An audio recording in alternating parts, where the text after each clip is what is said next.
Kanchenjunga Facebook page. आवाज़ इधर मिला।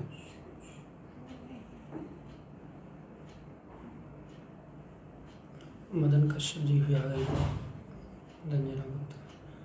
आवाज़ सुनाई दे रही है?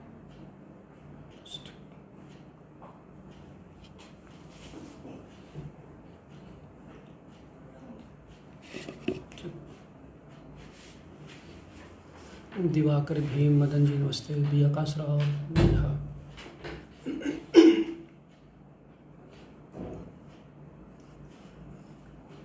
दिवाकर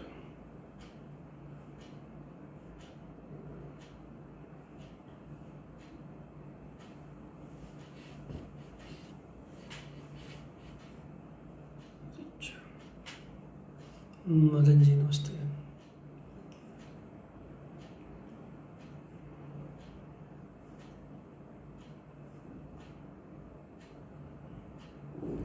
गौरव,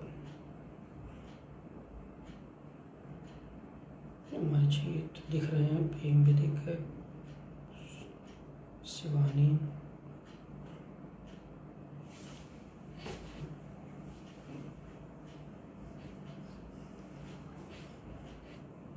जगन्नाथ, शिवानी, एकता पांडे,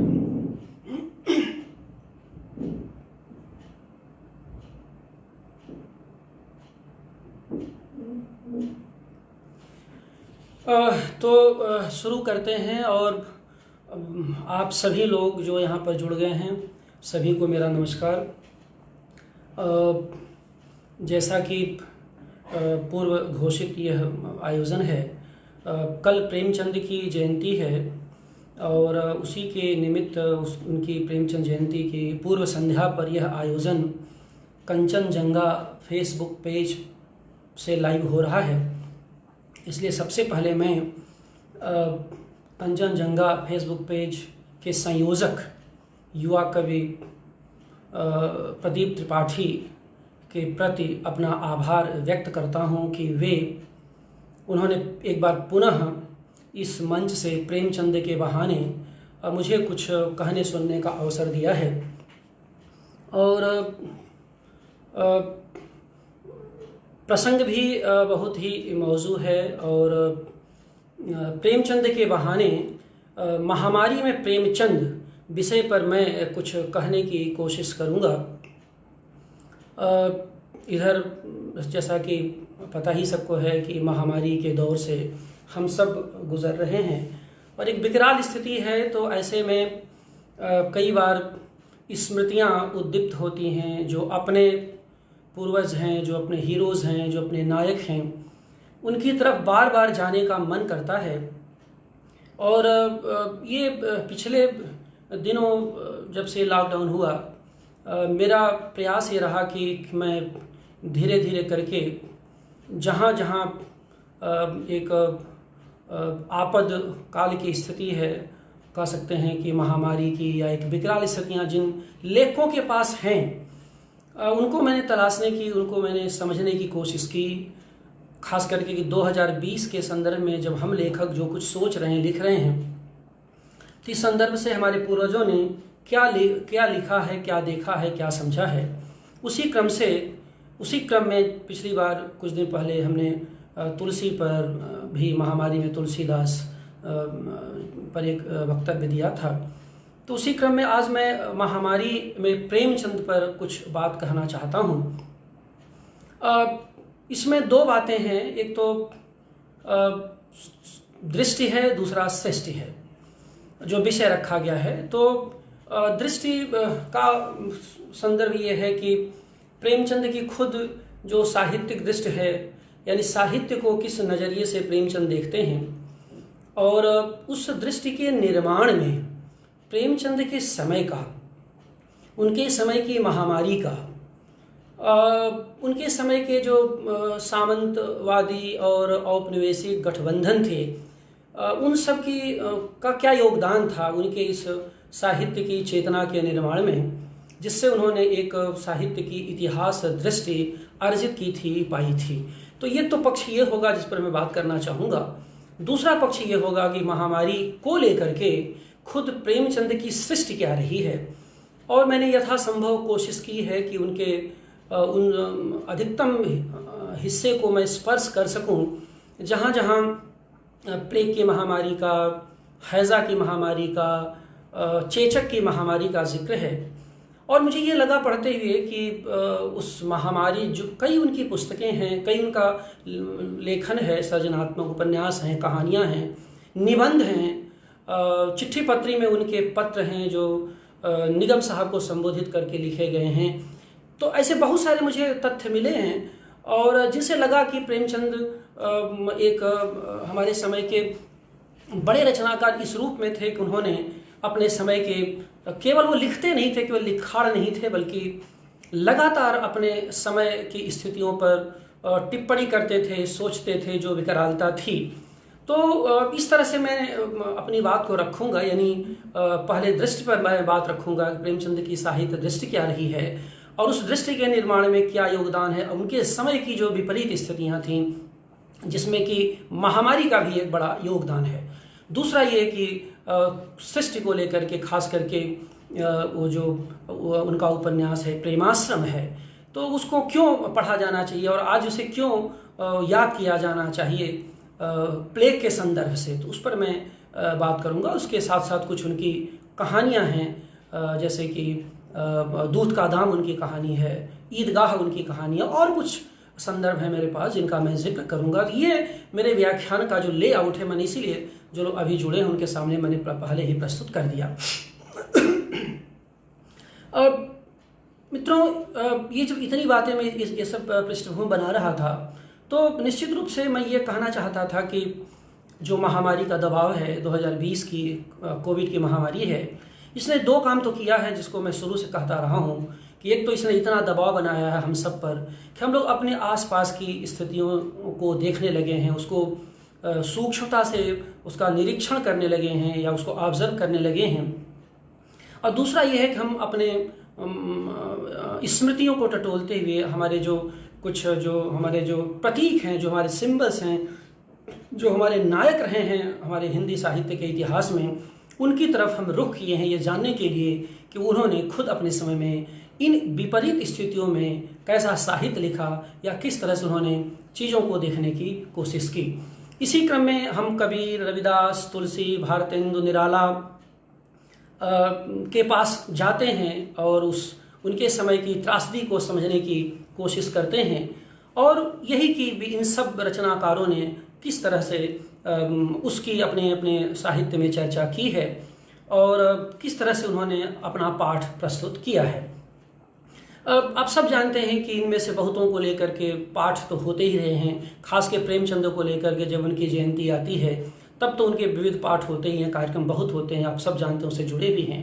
लेकिन उसके पहले भी प्रेमचंद पर तमाम तरह के चर्चाएं होती रही हैं और पाठ भी हुए हैं, कुपाठ भी हुए हैं, और ऐसे तुलसी के भी पाठ हुए हैं, कुपाठ हुए हैं। तो ये हमारे आइकन्स हैं, ये हमारे सिम्बल्स हैं जिनमें कई बार पाठ कई बार कुपाठ होते रहे हैं, तो उनसे हमें घबराना नहीं चाहिए।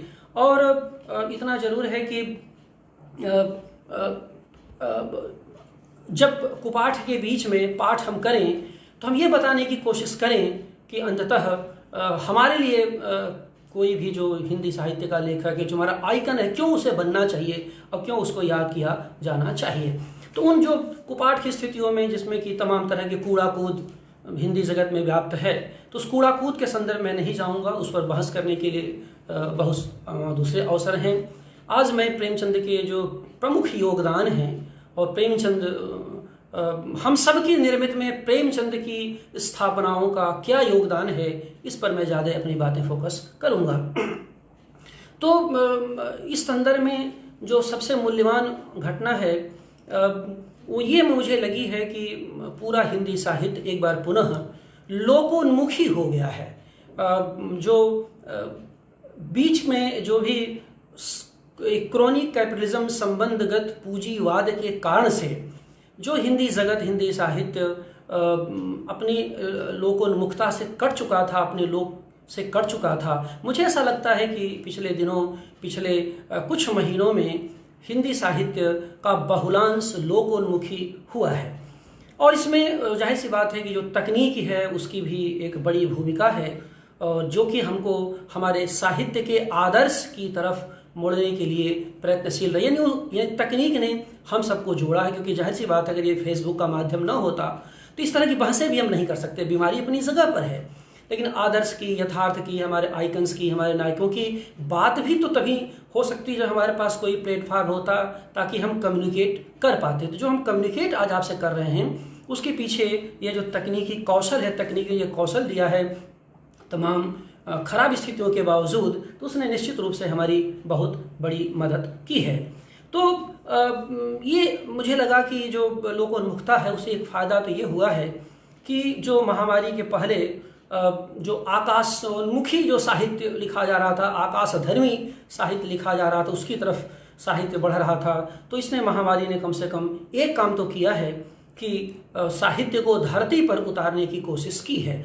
और जब धरती पर उतारने की कोशिश की बात मैं कर रहा हूँ तो निश्चित रूप से ये है कि जनजीवन की जो संवेदनाएं हैं, जो रोज़मर्रा की घटनाएं हैं, जो श्रमिक मजदूरों, किसानों की जो संवेदनाएं, जो पीड़ाएं हैं, वो बड़ी तेज़ी से इस बीच हमारे साहित्य का हिस्सा बनी हैं। कविता में, कहानी में, उपन्यास आने वाले होंगे उनमें बनेंगी। खास के चर्चा में भी वे ही रचनाकार हैं जो कि जिनका पूरा लेखन आकाश धर्मा न हो करके धरती धर्मा लेखन रहा है। तो इस तरह से मैं देखने की कोशिश कर रहा हूँ कि ये इन सब चीज़ों से हमारे साहित्य का जो स्थान है बहुत ही समृद्ध हुआ है। तो इसमें, इस पृष्ठभूमि में जब हम प्रेमचंद को याद करते हैं तो हमारे लिए यह जानना महत्वपूर्ण है कि 1901 से शुरू होकर के 1936 तक फैले हुए प्रेमचंद के लेखन में, वैसे उनकी पहली कहानी आप सब जानते हैं कि दुनिया का अनमोल रतन 1908 में प्रकाशित हुई थी, लेकिन 1901 से लिखना शुरू उन्होंने कर दिया था। तो 1901 से लेकर 1936 लगभग 35 वर्षों के इस लंबे अंतराल में, लगभग 4 दशक के लंबे अंतराल में फैले प्रेमचंद के लेखन में जो प्रेमचंद की परेशानी थी, जो प्रेमचंद अपनी जगह बनाने की कोशिश कर रहे थे, उसमें एक तरफ द्विवेदी युगीन सुधारवाद था जिससे वो संघर्ष कर रहे थे, दूसरी तरफ छायावादी व्यक्तिवाद था। तो द्विवेदी युगीन जो सुधारवाद था, जो नैतिकता के बहुत सारे आग्रह थे, वो उनके सामने एक तरह की चुनौती थी, और दूसरी तरफ चुनौती ये थी छायावाद का जो व्यक्तिवाद था। इन दोनों के बीच प्रेमचंद अपने कोई न कोई साहित्य की दृष्टि का निर्माण करने की कोशिश कर रहे थे। और सबसे बड़ी बात है कि इन दोनों से इतर जो राष्ट्रीय नवजागरण की चेतना थी वो भी प्रेमचंद को एक तरह का विरासत में मिली हुई थी, और वो अपने को सीधे भारतेंदु युग के, भारतेंदु के कह सकते हैं कि राष्ट्रीय नवजागरण से अपने को कनेक्ट कर पा रहे थे। यानी भारतेंदु का जो नवजागरण था वह मजबूती से उनकी पृष्ठभूमि में, यानी उनकी दृष्टि के निर्माण के पृष्ठभूमि में प्रेमचंद को उपलब्ध था। और तो जो उनका जो भारतेंदु का राष्ट्रीय नवजागरण का संघर्ष मूलक आयाम था, उसकी चेतना थी, तो कहीं न कहीं प्रेमचंद उसके बहुत गहरे प्रभाव में थे। और भारतेंदु की भारत जो दुर्दशा थी वो प्रेमचंद को बार बार हांट कर रही थी, बार बार उद्वेलित कर रही थी, और जिससे कि प्रेमचंद बार बार अपने समय की त्रासदी को देखने की, देश की त्रासदी को देखने की कोशिश कर रहे थे। और ऐसा जब हम कह रहे हैं तो निश्चित रूप से एक बात तो ये है कि भारतेंदु नवजागरण के बिल्कुल आरंभ में आते हैं।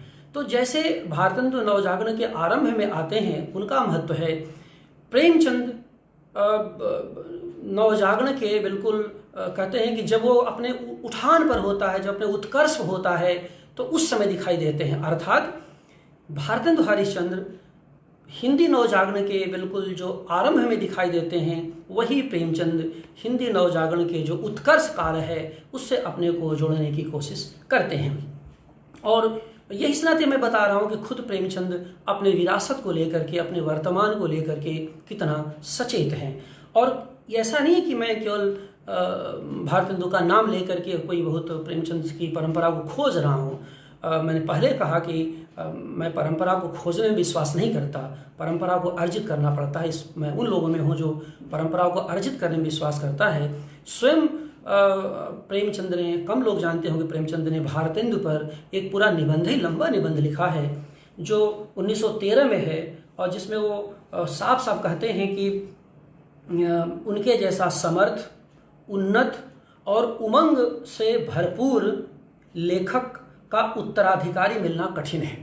जरा शब्दों में ध्यान दें, जब लंबे लेख में यानी 1913 में जब प्रेमचंद भारतेंदु पर लिखते हैं तो साफ साफ लिखते हैं कि यानी उनके जैसा, यानी भारतेंदु जैसा उन्नत,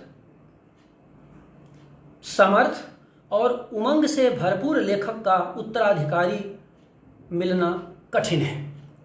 यानी वो बता रहे हैं कि उनका उत्तराधिकारी होना कठिन है, लेकिन मैं ये कह सकता हूं कि यह हमारा सौभाग्य है कि भारतेंदु के सीधे उत्तराधिकारी के रूप में प्रेमचंद हमारे बीच उस समय मौजूद थे, जो लगातार भारत दुर्दशा का एक महाकाव्यात्मक उपन्यास लिख रहे थे।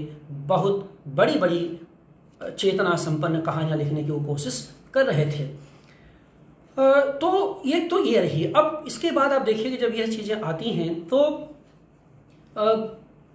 प्रेमचंद के समय में जो उस समय की राजनीति चल रही थी, तनिक अगर उस पर भी हम ध्यान दें तो ये हमारे लिए बहुत महत्वपूर्ण है कि भारत की जो उस समय की राजनीति थी वो एक तरह की सेल्फ आइडेंटिटी की तलाश में थी, आत्म पहचान की तलाश कर रही थी उस समय की जो राजनीति थी, और दूसरी तरफ वह उपनिवेशवाद का विरोध भी कर रही थी। यानी भारत में जो भी आंदोलन चल रहे थे, जो राजनीतिक आंदोलन चल रहे थे, तो एक तरह का भारत की उस समय की राजनीति आत्म पहचान से जुड़ने की कोशिश कर रही, उसको तलाश रही थी। दूसरी तरफ वह उपनिवेशवाद का विरोध भी कर रही थी। इन दोनों के बीच में, आत्म पहचान और उपनिवेशवाद के विरोध के बीच में, ये प्रेमचंद की क्षमता थी कि उन्होंने पहली बार, ध्यान रखिए, पहली बार हिंदी साहित्य के माध्यम से किसानों को आत्म पहचान देने की कोशिश की। प्रेमचंद की जब दृष्टि पर बात करते हैं तो ये बातें बहुत मूल्यवान हो जाती हैं कि पहली बार प्रेमचंद ने किसानों को आत्म पहचान देने की कोशिश की, श्रमिकों को आत्म पहचान देने की कोशिश की, और अंग्रेजी शोषण के खिलाफ किसानों को महत्व दिया, उन्हें यथासंभव खड़ा करने की कोशिश की। यह जो किसान प्रश्न है उस समय के नवजागरण के केंद्र में अगर आया, उस समय के नवजागरण के केंद्र में आया, तो उसके सबसे बड़े जो प्रस्तोता हैं, अगुआ हैं, वो प्रेमचंद हैं, जिन्होंने साहित्य का प्रमुख आधार ही नहीं बताया कि साहित्य का प्रमुख आधार क्या होता है। उन्होंने उनके 3 महत्वपूर्ण जो निबंध हैं वो यहाँ पर हम लोगों को जानना चाहिए। साहित्य का आधार के साथ साथ साहित्य का स्थान और साहित्य का उद्देश्य। प्रेमचंद की साहित्य की जो इतिहास दृष्टि है समझने के लिए 3 निबंध बहुत महत्वपूर्ण हैं। इसके अलावा तो बहुत सारे उनके जो है पुराना ज़माना, नया ज़माना जैसे लेख जो है अपनी जगह पर तो हैं ही, लेकिन साहित्य का आधार, साहित्य का स्थान और साहित्य का उद्देश्य, 3 जो निबंध उनके हैं प्रेमचंद के, ये बहुत ही महत्वपूर्ण हैं और तीनों में किसानों के प्रश्न केंद्र में हैं। और इसमें जो बार बार प्रेमचंद जवाब देने की कोशिश करते हैं, जिसको यथासंभव आचार्य रामचंद्र शुक्ल ने भी जवाब देने की कोशिश की, उसमें पश्चिम के बौद्धिकों के द्वारा जो सबसे बड़ी चुनौती ये थी कि पश्चिम के बुद्धिजीवियों ने जो ज्ञानकांड, झूठा ज्ञानकांड निर्मित किया था भारत को लेकर के, कुछ लिखने के पहले, कुछ कहने के पहले उनका प्रत्याख्यान करना बहुत जरूरी था। और यह प्रेमचंद, जैसे शुक्ल जी ने, आचार्य शुक्ल ने भी उस समय में जो है इस तरह के प्रत्याख्यान किए हैं, जब उन्होंने स्थापित किया कि भारत आध्यात्मिक गुरुओं का ही नहीं बल्कि भौतिक जो तंत्र है, भौतिकवाद का एक बहुत बड़ी उर्वर भूमि रही है। तो लेकिन चुनौती तो थी प्रेमचंद के सामने, क्योंकि कोई आलोचक वो नहीं थे, वो लेखक थे। लेकिन मजेदार बात यह है कि प्रेमचंद एक आलोचक कथाकार के रूप में हमेशा हमारे सामने आते हैं। रोचक बात यह है, कथाकार में तो एक आलोचकीय दृष्टि होती ही है, लेकिन प्रेमचंद का एक एक शब्द, चाहे कहानी हो, चाहे उपन्यास हो, उनकी आलोचना की दृष्टि से भरा हुआ है। और कहीं न कहीं इसके पीछे, भारतेंदु के पीछे अगर आप जाइए तो रैदासी और कबीरी चेतना उनके पीछे कार्य कर रही होती है। कि जिसमें कि जो कबीर की जो सबसे बड़ी उपलब्धि क्या है। कविता तो बहुत लोगों ने लिखा, रविदास की बड़ी उपलब्धि क्या है, कविता तो बहुत लोगों ने लिखा, वो ये कि अपने कविता में भी उनका जो आलोचकी तेवर होता है वो हमेशा मौजूद होता है। अर्थात कविता को पढ़ लीजिए, उनके पदों को पढ़ लीजिए तो पता चल जाएगा कि इस आदमी की स्थापनाएं क्या हैं। और इसका आधार ये होता है, इसका कारण यह है कि इन सब ने साहित्य को सामाजिक माना था, स्वायत्त नहीं माना था। साहित्य को सामाजिक से माना था, सामाजिक चेतना से जोड़ने की कोशिश की थी, स्वायत्तता का सर्वथा निषेध किया था। ये और बात है कि सामाजिकता बनाम स्वायत्तता का विवाद तो आधुनिक भारत में होता है। कबीर रविदास स्वायत्तता और सामाजिकता को नहीं समझते थे, नहीं जानते नहीं थे कोई सैद्धांतिक, लेकिन उनकी जो चेतना थी, जो निर्मित थी, कुछ ऐसी थी कि साहित्य सामाजिक चेतना को लिए होना चाहिए। तो जो बौद्धिकों के द्वारा जो निर्मित थी उसमें एक तो ये आरोप था कि भारतीय चिंतन शुरू से आध्यात्मिक रहा है, और दूसरा यह था कि भारतीय समाज शुरू से अपरिवर्तनीय रहा है। प्रेमचंद ने किसानों और श्रमिकों के प्रश्न को केंद्र में ला करके इन दोनों का प्रत्याख्यान किया, और न केवल प्रत्याख्यान किया बल्कि 1922 में प्रेमाश्रम तो लिखा ही, उसके पहले 1919 में पुराना जमाना नया जमाना जो लेख है उसमें इन प्रेमचंद की इन स्थापनाओं को आसानी से देखा जा सकता है। तो प्रेमचंद की यह जो किसान दृष्टि निर्मित होती है, और किसान दृष्टि के कारण ही वो आध्यात्मिकता और अपरिवर्तनीयता दोनों को चुनौती देते हैं, जो पश्चिम के जो बुद्धिजीवी थे जिन्होंने ये आरोप लगाए थे। तो ये जो प्रेमचंद की और यह किसान दृष्टि, मैंने पहले कहा कि प्रेमचंद की जो किसान दृष्टि है वो सर्वथा एक नई थी, और लगातार उनके समग्र लेखन में कहीं भी आप देखें तो वो लगातार सक्रिय रहती है। तो किसान दृष्टि ही उनकी, कहना ये चाहता हूँ, किसान दृष्टि ही उनकी इस इतिहास दृष्टि का निर्माण करती है। और यही कारण है कि प्रेमचंद ने खुल के कहा कि साहित्य स्वायत्त न होकर के सामाजिक होना चाहिए, जिसका मतलब यह है उनके लिए कि साहित्य सौंदर्य में होता है और सौंदर्य संघर्ष में होता है। तो किसान दृष्टि से जो उनको इतिहास दृष्टि मिली उसमें उन्होंने साफ कहा कि साहित्य सौंदर्य में होता है और सौंदर्य संघर्ष में होता है। अर्थात साहित्य का बुनियादी स्वभाव संघर्ष मूलक होता है। ये प्रेमचंद की अपनी इतिहास दृष्टि की मान्यता है, और जिसमें कि वर्तमान समय का यथार्थ, यानी जो संघर्ष मूलक साहित्य होता है उसमें वर्तमान समय का यथार्थ संप्रेषित ही नहीं होता, बल्कि उस समय का यथार्थ रूपांतरित भी होने की कोशिश करता है। तो जो प्रेमचंद के जो प्रमुख निबंध हैं वो आप देखेंगे कि इसी संघर्ष में सौंदर्य को देखने की कोशिश में विकसित हुए हैं, और इसी में उनके सृजन का सुख भी है। अब जब महामारी के संदर्भ से, और खास करके उनके समय की महामारी हो या हमारे समय की महामारी हो, इन महामारी के संदर्भ से जब प्रेमचंद की कृतियों का जिक्र करते हैं तो प्रेमचंद की कृतियों का जब मूल्यांकन करते हैं, हम लोग उसको पढ़ते हैं, उसके पास जाते हैं, तो प्लेग और हैजा जैसी बीमारियां प्रेमचंद के यहाँ मिलती हैं। और वो समय भी था ये फर्स्ट वर्ल्ड वार, जो प्रथम विश्व युद्ध के बाद की स्थिति थी, वो स्पेनिश फ्लू आया था, प्लेग आया था, हैजा तो थी ही हमारे यहाँ का, जिसे कालरा कहते हैं, पहले चली रही थी।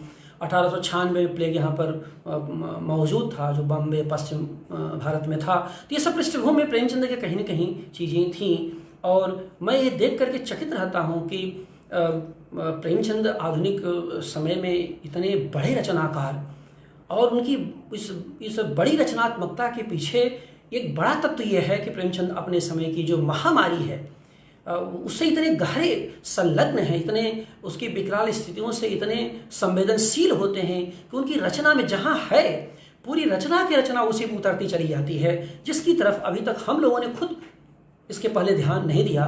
कम से कम मैंने तो नहीं दिया, अगर आप में से किसी ने दिया हो तो दिया हो, शायद ये महामारी न होती तो मैं कभी इस तरह से प्रेमचंद के बारे में कभी सोचता भी नहीं, सोचने की शायद जरूरत भी नहीं पड़ती। तो कह सकते हैं एक तरह का जिंदगी ने जो आत्म प्रक्षेप दिया है, जो जिंदगी ने हम सबको एक जीवन में एक तरह का जो है कनेक्टिविटी दिया है दूसरी तरह की, कि एक एकांत तो दिया है, लेकिन इस एकांत को भी सामाजिक बनाया है संसाधनों के माध्यम से। उसका कहीं न कहीं ये असर है कि हम इतने भीतर तक जाने की कोशिश कर रहे हैं। तो जो उनके जो 3 निबंध का मैं जिक्र कर रहा था, तो उन पर थोड़ा सा मैं जिक्र करूंगा, जैसे साहित्य का आधार, साहित्य का स्थान और साहित्य का उद्देश्य। ये तीनों ही निबंध बहुत ही महत्वपूर्ण हैं और हर बिल्कुल प्रेमचंद को समझने वाले जो भी युवक हैं, शिक्षक हैं, लेखक हैं, उनको इनसे गुजरना चाहिए। वो प्रेमचंद को तो आप समझे न समझे वो तो बात की बात है, लेकिन साहित्य को समझने की दृष्टि तो खुद हम सब में मिलती है और हम सब इन्हीं रचनात्मक संदर्भों से बड़े हुए हैं या बड़े हो सकते हैं। तो जो सबसे पहले मैं आपके सामने प्रस्तुत करता हूँ साहित्य का आधार। अब साहित्य के आधार में बहुत लंबा निबंध है उस शब्द में, लेकिन मैं एक जिस्ट प्रस्तुत करना चाहता हूँ संक्षेप एक 2 लाइन में। तो जो साहित्य का आधार है उसके प्रमुख आधार में प्रेमचंद भावों का सौंदर्य बताते हैं। और भाव, ध्यान रखिए, प्रेमचंद कहते हैं साहित्य के आधार में कि साहित्य का प्रमुख आधार भावों का सौंदर्य है, लेकिन भाव वह है जो हमें आगे ले जाता है। नहीं, अगर ऐसा न कहते तो शायद एक बड़ी गड़बड़ी उनसे हो जाती। तो भावों का सौंदर्य साहित्य का प्रमुख आधार तो है, लेकिन भाव वह है जो हमें आगे ले जाता है, जो अपूर्णता का अनुभव करने वाली हमारी आत्मा को पूर्णता की ओर ले जाता है।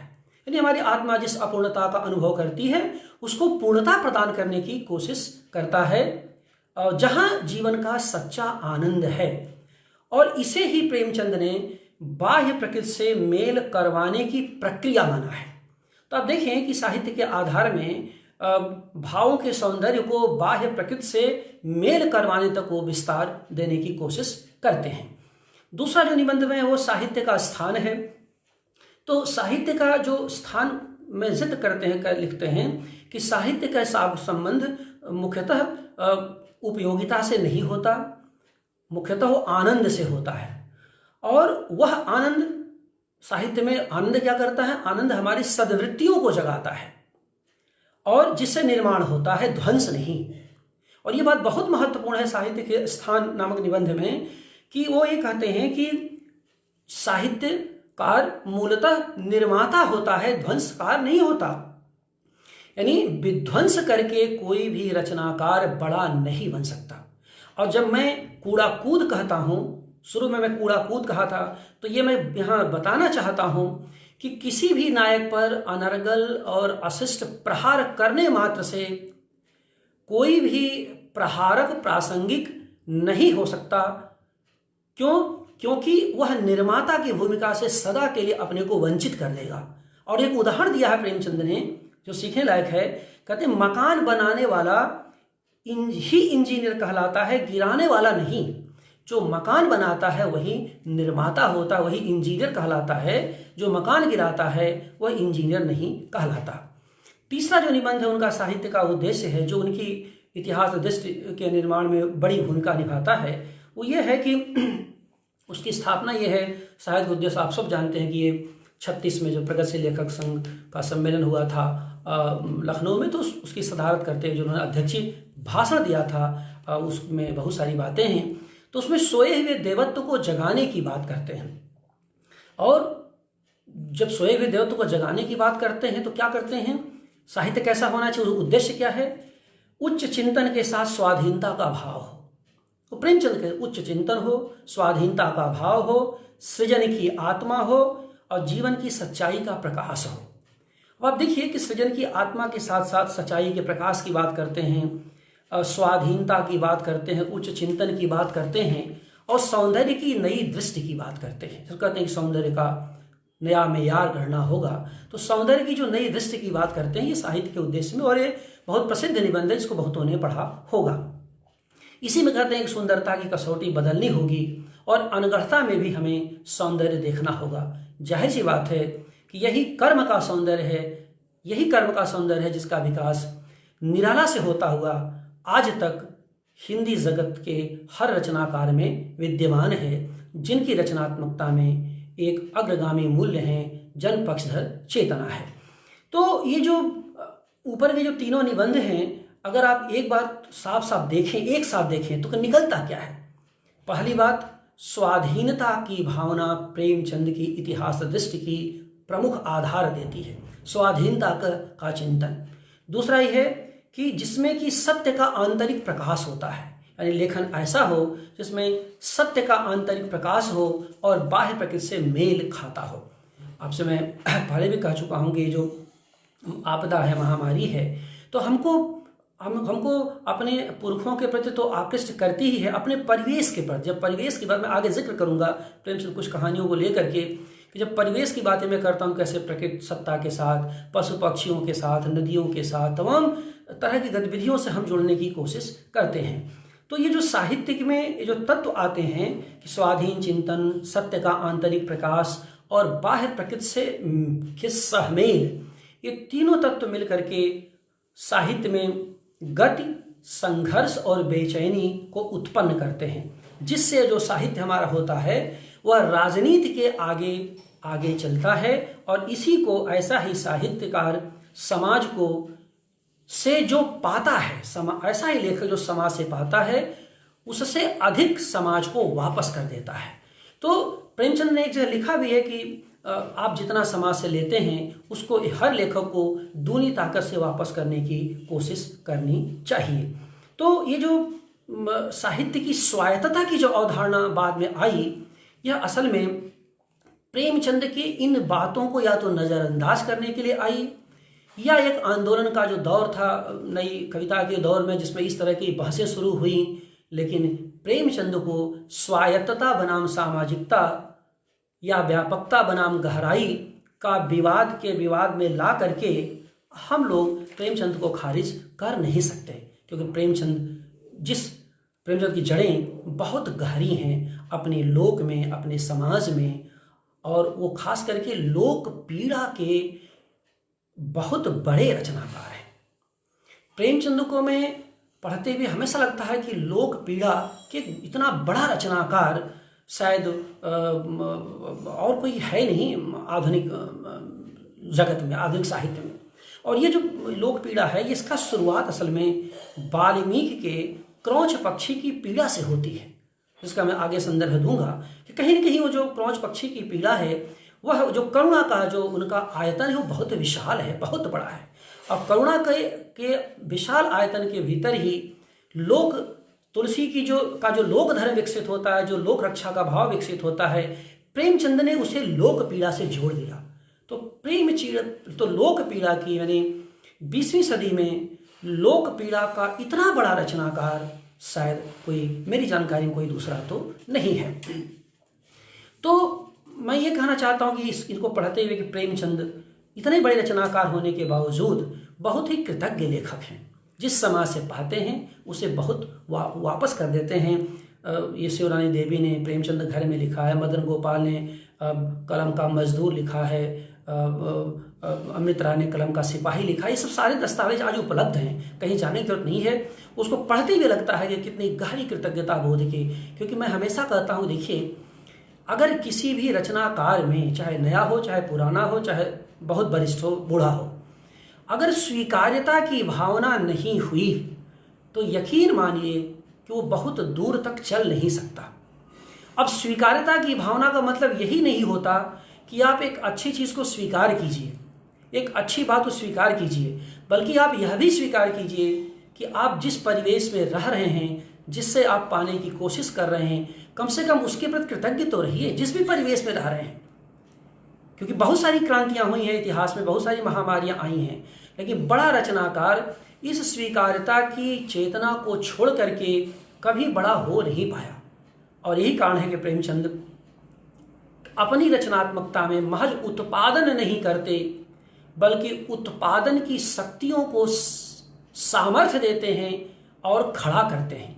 यानी प्रेमचंद महज उत्पादन करने वाले रचनाकार नहीं। 4 किताब छप गई, 20 किताब छप गई, 15 किताब छप गई, ये महज उत्पादन करने वाले लोगों में नहीं है, बल्कि जो उत्पादन करने वाली शक्तियां हैं उस उत्पादन में लगातार वो उपस्थित रहती हैं, अपने अपने तरीके से, नए नए तरीके से रहती हैं। तो ये जो चीज़ें थी कि जो प्रेमचंद की जो इतिहास दृष्टि थी, मैंने इस पर कुछ बातें आपके सामने रखी। अब मैं चलता हूँ महामारी के बीच प्रेमचंद की तरफ चलता हूँ। जैसे मैंने पहले कहा कि ये अभी तक तो मैंने दृष्टि की बात कही, अब मैं सृष्टि की तरफ चल रहा हूँ कि जब प्रेमचंद के महामारी के संदर्भ से मैं समझने की कोशिश करता हूँ तो मैं वर्तमान की महामारी के कुछ संदर्भ बिंदुओं की तरफ आपका ध्यान आकृष्ट करना चाहता हूँ। और जैसा कि आप सब जानते हैं कि इसके पहले भी कई महामारियाँ आई गई और 12वीं शताब्दी से लेकर अब तक तो लगभग हर 100 साल में कोई न कोई महामारी रही है। तो अब तो धीरे धीरे तथ्य चीज़ें आ रहे हैं, उनको साहित्य ने उसको बचाया भी है, दिखाया भी है।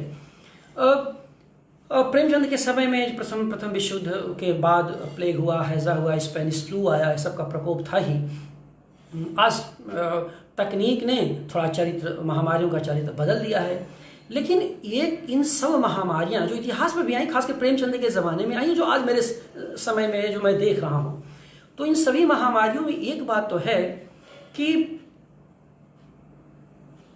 व्यवस्था जो समझ में आया कि जो समानता है, और ये प्रेमचंद को पढ़ते आया। सोचिए 1922 में प्रेमाश्रम लिखते हैं, प्लेग महामारी के पृष्ठभूमि में लिखा जाता है, और संभवतः 1947 में या 48 में द प्लेग आता था कामू का। मैंने सोचिए कि लगभग 20-22 साल बाद प्लेग कामू का लिखा जाता, और कामू की बड़ी चर्चा होती है, प्रेमचंद के प्रेमाश्रम की चर्चा होती ही नहीं। ये भी एक विडंबना है। लगातार आप देखिए सारा वेस्टर्न जो अंग्रेजी में जो लेख आ रहे हैं लगातार, चाहे हिंदू हो, चाहे इंडियन एक्सप्रेस हो, सब जगह या साइट हो, जो ब्लॉग वगैरह हैं जो अंग्रेजी में लिखे जाते हैं, वेस्टर्न ब्लॉग, वो सब में वही चीज़ आ रही। प्रेमचंद का जिक्र नहीं, हिंदी वाले प्रेमचंद का जिक्र नहीं कर रहे, क्योंकि वो तो कूड़ा से ही फुर्सत में नहीं है, तो जिक्र क्या करेंगे। जबकि सोचिए 1922 में प्रेमाश्रम जो है लिख करके प्रेमचंद ने अपनी चेतना को बता दिया है कि महामारी का कितना विकराल प्रभाव अपने समय पर होता है, लेकिन हम या तो उसको जिक्र नहीं करते या ले देकर कामू के प्लेग में, और कामू के प्लेग को लेकर इस बीच बहुत अच्छे लेख आए हैं और बहुत शानदार आए हैं, तो उस पर वो बहुत शानदार उपन्यास में कोई शक नहीं। लेकिन अब मैं ये कहना चाहता हूँ, आपका ध्यान आकृष्ट करना चाहता हूँ कि प्रेमचंद का प्रेमाश्रम 22 साल पहले लिखा गया, यानी 22 में वो है और संभवतः 47 या 48 में लिखा गया द प्लेग है। तो आप जोड़ लीजिए कितना पहले लिखा गया है। तो कुछ तो ये संदर्भ है, ये मैं बताने इसलिए चाहता हूँ कि मैं कोई कामू और प्रेमचंद की तुलना नहीं कर रहा हूँ, लेकिन हमें तो समझना पड़ेगा कि प्रेमचंद की जयंती हो रही है, प्रेमचंद की 140वीं जयंती मनाई जा रही है। तीन बातों को अब हम नहीं कहेंगे तो कब कहेंगे, और हमें ही कहना चाहिए। तो जो समान विशेषताएं हैं उसमें एक तो ये कि व्यवस्था, हर व्यवस्था, महामारी के बीच आने वाली हर व्यवस्था, अब व्यवस्था का मतलब आप शासन तंत्र से लीजिएगा, सत्ता से लीजिएगा और व्यवस्था से लीजिएगा, यानी सत्ता, शासन, व्यवस्था, तीनों से आप में मेरा से व्यवस्था का रहेगा। तो हर व्यवस्था भय का सृजन करती है। आज भी आप देख रहे हैं, प्रेमचंद के समय में भी था, उसका जिक्र मैं करूंगा, आज का जिक्र नहीं करूंगा क्योंकि आप देख रहे हैं। तो एक भय का सृजन होता है, दूसरा झूठ का सहारा लेती है। अपने समय की जो सत्ता व्यवस्था होती है वह भय के बाद झूठ का, पहले भय पैदा करती है, फिर झूठ का सहारा लेती है, और इसके बाद तीसरी स्टेज पर वह किंचित निष्क्रिय हो जाती है और हर चीज को भाग्य के भरोसे छोड़ देती है। भाई आप संभालिए, आप जानिए, आप प्रिकॉशन लीजिए, आप होम क्वारंटाइन हो जाइए, आप दवा खरीदिए, जिम्मेदारी आपकी है, आप सैनिटाइज कीजिए, मास्क कीजिए, जोक करिए, हमारी कोई जिम्मेदारी नहीं है। आप वर्तमान की महामारी को देख लीजिए, पहले की महामारियों को देख लीजिए। तो भय, झूठ और भाग्य, इन तीनों का मिला जुला रूप जो महामारियों के बीच देखा गया है। अपनी प्रेमचंद, आश्चर्य हुआ कि प्रेमचंद ने न केवल लेखन में बल्कि अपने विविध टिप्पणियों में इसका जिक्र, इस अव्यवस्था का जिक्र किया है। और इस अव्यवस्था के जिक्र मैंने उस समय में सोचे कर रहे हैं जब कोई तकनीक नहीं है, केवल चिट्ठी पत्री का माध्यम था बताने के लिए। अब इलाहाबाद, एक जगह चिट्ठी पत्री में है, इलाहाबाद में है, और मुंशी दयानारायण लेखन को चिट्ठी लिख रहे हैं और प्लेग फैला है गोरखपुर में, वो कह रहे हैं कि भाई वो गजट हुआ है, मुझे प्लेग महामारी का संदर्भ मिल रहा है और खबर आ रही गोरखपुर से बहुत लोग मर रहे हैं, क्या बताऊं, लेकिन अब मेरे पास तो कोई ऐसा है नहीं सूत्र कि मैं उसको गोरखपुर जा करके और कुछ उसका कर सकूं। तो इस तरह की चीज़ें थी। आज क्या है कि हर सेकंड हम लोग लिंक्ड हैं, मैंने इधर बोल रहे हैं आप सुन रहे हैं, तो वो चीज़ें प्रेमचंद के ज़माने में खैर नहीं थी। तो आप देखिए जो प्लेग था, तो इस प्लेग पर आप सब भगवान दास की जो प्लेग की चुड़ैल है 1902 में लिखी गई, बड़ा बहुत शानदार है कहानी। राजेंद्र सिंह बेदी की क्वारंटीन है 1940 में लिखी गई, बड़ी शानदार कहानी है। और क्वारंटीन के जो मेन स्थापना है, इस बार तो पहल का संभवतः जो नया अंक है उसमें कहानी पूरी छाप दिया ज्ञानरंजन ने, पूरी कहानी छाप दिया है। 122 या 121 अंक में एक पूरी कहानी छपी है। उसका रोचक मामला केवल इतना है कि प्लेग की बीमारी से, महामारी से लोग कम मरते हैं, क्वारंटाइन उसको कहता क्वारंटाइन, मैंने क्वारंटीन के डर से ज्यादा मरते हैं। आज देख लीजिए, आधे से अधिक लोग आज भी क्वारंटीन से ही मर रहे हैं, लोग जाना नहीं चाह रहे, जो जैसी व्यवस्था दिखाई दे रही है। तो ये व्यवस्था मतलब ऐसा नहीं, हम और साहित्य यही समझता, साहित्य पढ़ करके हम यही समझ रहे हैं कि इनके भरोसे छोड़ो, अपना प्रिकॉशन लो, अपना ध्यान दो, अपना इम्यून सिस्टम विकसित करो कि ये अंततः छोड़ के ही भागेंगे, क्योंकि युगों में ये होता रहा है, अंतर व्यवस्था छोड़ के भाग जाती है। वो कहती है भाई हम ही बीमार हो जाएं तो हम क्या करेंगे, ये स्थिति आती है, सत्ता जब अपनी जिम्मेदारी से विमुख हो जाती है। तो खैर, तो ये सब सारी चीजें हैं। और 1922 में प्रेमाश्रम तो उन्होंने लिखा ही। 1932 में ईदगाह कहानी का संदर्भ है महामारी का, और दूध का दाम 1933 में लिखा गया। तो ये सब संदर्भों का मैं आगे चल करके संक्षेप में जिक्र करूंगा। बहुत देखता हूँ कितना समय बचता है उसमें, क्योंकि 1.25 घंटा से ज़्यादा होने पर नेट की भी प्रॉब्लम आ जाती है, तो उसको मैं कोशिश करूंगा कि उसके भीतर ये चीज़ों को समेटूंगा। तो ये सब चीज़ें देखिए, लेकिन हाँ, तो ये उपन्यास का कहानी का मैं जिक्र थोड़ा सा संक्षेप आगे करूंगा, और जितना कि मेन चीज़ें में मुख्य चीज़ों को, मुख्य स्थापनाओं को मैं आप तक पहुंचाने की कोशिश करूंगा। लेकिन उसके पहले मैं कुछ टिप्पणियों की तरफ आपका ध्यान आकृष्ट करना चाहता हूं, जिन पर शायद ही ध्यान जाता हो, कम लोगों का ध्यान गया होगा। 8 मई 1933 का एक लेख है जबरदस्ती, प्रेमचंद का 8 मई 1933 का लिखा हुआ एक लेख है जबरदस्ती, जिसमें प्रेमचंद महामारी के बीच सरकार की क्रूरता को दर्ज करते हैं। 1933 महामारी के बीच सरकार की क्रूरता को का जिक्र करते हैं जबरदस्ती में। इसमें महामारी के मनोविज्ञान के बीच प्रेमचंद किसानों की तबाही को समझने की कोशिश करते हैं। याद रखिए, किसानों की तबाही, यानी महामारी ने उनको किसान दृष्टि दी है। ये मेरे आज के वक्तव्य का निचोड़ है जो आपके सामने रखाना चाहता हूं कि किसान दृष्टि तो है, लेकिन किसान दृष्टि के तक पहुंचने के लिए जो बहुत सारे आयाम थे उनके पास, उसमें महामारी भी एक प्रमुख आधार थी। इसको नजरअंदाज नहीं किया जा सकता, क्योंकि प्रेमाश्रम बिल्कुल आरंभिक दौर का उपन्यास है। सेवा सदन के बाद वो लिखते हैं प्रेमाश्रम, और जिसका कि 1920 में वो लिख चुके थे, प्रकाशित 22 में होता है। तो इसमें महामारी का जो मनोविज्ञान है, और ये स्पष्ट रूप से दर्ज करते हैं कि किसानों की तबाही का प्रमुख कारण समय समय पर आने वाली आपदाएं हैं, जिसमें अंग्रेजी सरकार भी जमींदारों के हितों का संरक्षण करती है और किसानों की समस्या की उपेक्षा करती है। यानी महामारी जब जब आई है तो सामंत और साम्राज्य, सामंत उपनिवेश दोनों मिल गए हैं। और रोचक बात यह है कि महामारी के बीच में सामंत और साम्राज्य का गठबंधन जबरदस्त होता है। ये रोचक बात देखा प्रेमचंद ने। वो कहते हैं वैसे गठबंधन थोड़ा ढीला ढाला रहता है, लेकिन महामारी के बीच जबरदस्त समूह का नेक्सस बन जाता है। याद करें, कुछ ऐसी स्थापना वो प्रेमाश्रम में ज्ञान शंकर के शोषण के माध्यम से करते हैं, जिस पर मैंने कहा कि ज्ञान शंकर के संदर्भ से, और मैं आगे गौस खां का कैसे कैसे चीज चलती है उस पर विचार में करूंगा। तो आप देखिए कि जो जबरदस्ती का मैं एक हिस्सा आपके सामने पढ़ना चाहता हूं, बहुत ही मजेदार हिस्सा है और बहुत ही मतलब एक तरह का पूरी विकरालता को बताने के लिए पर्याप्त है। वो हिस्सा बहुत महत्वपूर्ण कोट है वो। भारतीय किसानों की जैसी दयनीय दशा इस समय है, उसे कोई शब्दों में अंकित नहीं कर सकता। जमींदार को समय पर मालगुजारी चाहिए, सरकार को समय पर लगान चाहिए, खाने के लिए 2 मुट्ठी अन्न चाहिए, पहनने के लिए एक चीथड़ा चाहिए सब कुछ। पर एक ओर तुषार तथा अतिवृष्टि फसल को चौपट कर रही है, तो दूसरी ओर प्लेग है प्लेग है, हैजा है, शीतला माई है, जो उनके नौजवानों का हरी भरी तथा लहलहाती नौजवानों का हरी भरी तथा लहलहाती जवानी में उसी तरह दुनिया से उठाए लिए जा रही है जिस तरह लहलहाते खेत अभी 6 दिन पूर्व के पत्थर पाले से जल गए। महामारी का कितना विकराल, कितना हाहाकारी चित्रण है 1933 में लिख रहे हैं प्रेमचंद कि मालगुजारी चाहिए, सरकार को लगान चाहिए, लेकिन किसानों के, श्रमिकों के, मजदूरों के जीवन से उनका कोई वास्ता नहीं है। और इसके ठीक 10 वर्ष पहले याद रखिए प्रेमचंद प्रेमाश्रम लिख चुके हैं। इतना ही नहीं, इसके पहले 12 मार्च 1917 को जमाना के संपादक मुंशी दयानारायण निगम को लिखे पत्र में भी प्रेमचंद ने गोरखपुर में प्लेग की महामारी का जिक्र किया है, जिसमें कि लोगों के मरने का संदर्भ आता है।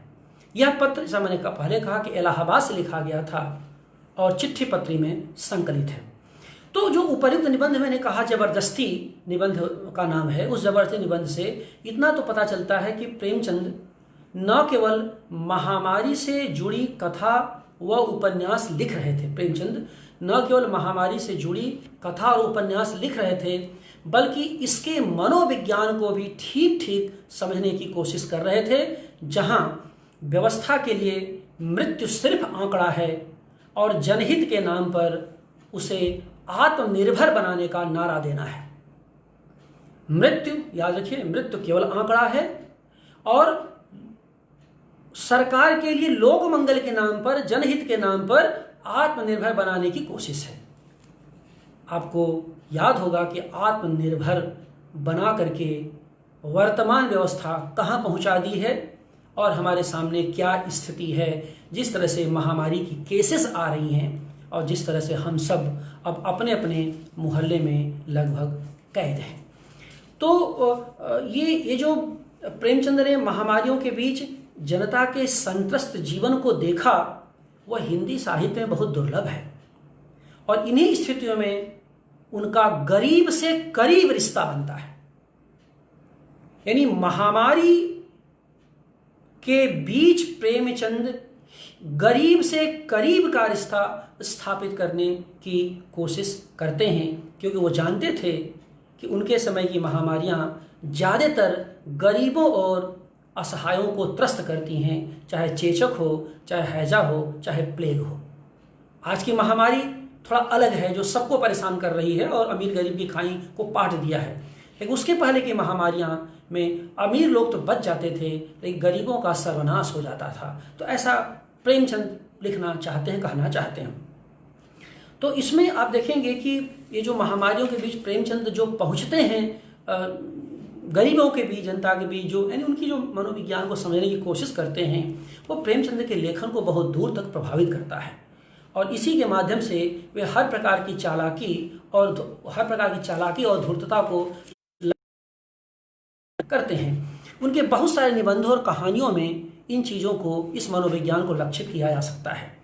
जैसे कि उनके यहाँ निर्धारित जो साहित्य की भूमिका है, जहाँ वे समझते हैं कि समाज की अन्य सत्ताएं, साहित्य की भूमिका के बारे में यह है कि जहाँ समाज की अन्य सत्ताएं जहाँ परिवेश पर दबाव बनाकर उसे संरक्षणवादी बनाती हैं। मैं ये कहना चाहता हूँ कि जो उनकी अब तक जो बातचीत हुई, उससे जो साहित्य की भूमिका मेरी समझ में आई, वो ये है कि जहाँ अन्य सत्ताएं, समाज की अन्य सत्ताएं परिवेश पर दबाव बनाकर उसे संरक्षणवादी बनाती हैं, एक अकेला साहित्य की सत्ता ही है जो परिवेश को मुक्त करती है।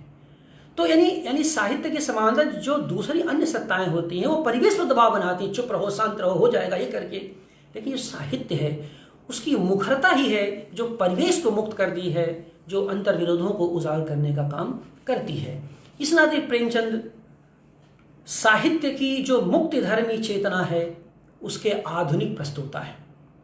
ये कहना चाहता हूं कि प्रेमचंद साहित्य की मुक्ति धर्मी चेतना के आधुनिक प्रस्तोता दिखाई देते हैं, जिन्होंने राजनीतिक सवालों को भी पहली बार साहित्य के केंद्र में लाने की कोशिश की थी। उसके पहले राजनीतिक सवाल उतनी प्रामाणिकता से, उतनी मुखरता से जनता के बीच नहीं आ पाए थे जैसा कि होना चाहिए था।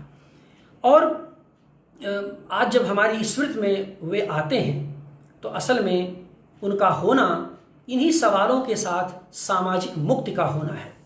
अपने समय में वे एक आज़ाद ख्याल रचनाकार थे जिन्होंने कभी भी किसी प्रकार की अधीनता को स्वीकार नहीं किया।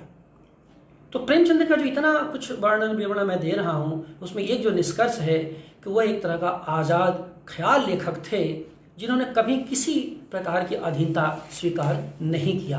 और मैं बार बार कहता हूँ कि लेखक वह होता है जो नियति के द्वारा निर्धारित नियमों को सदा चुनौती देता रहता है, जो अपनी प्रतिभा की अधीनता के अतिरिक्त किसी की अधीनता को स्वीकार नहीं करता। ये उसका बुनियादी स्वभाव होता है या कि होना चाहिए। अपनी प्रतिभा को जाहिर सी बात जो लिखेगा उसमें उसकी प्रतिभा की अधीनता तो रहेगी, तो उस अधीनता के अलावा कोई किसी की अधीनता स्वीकार नहीं करता।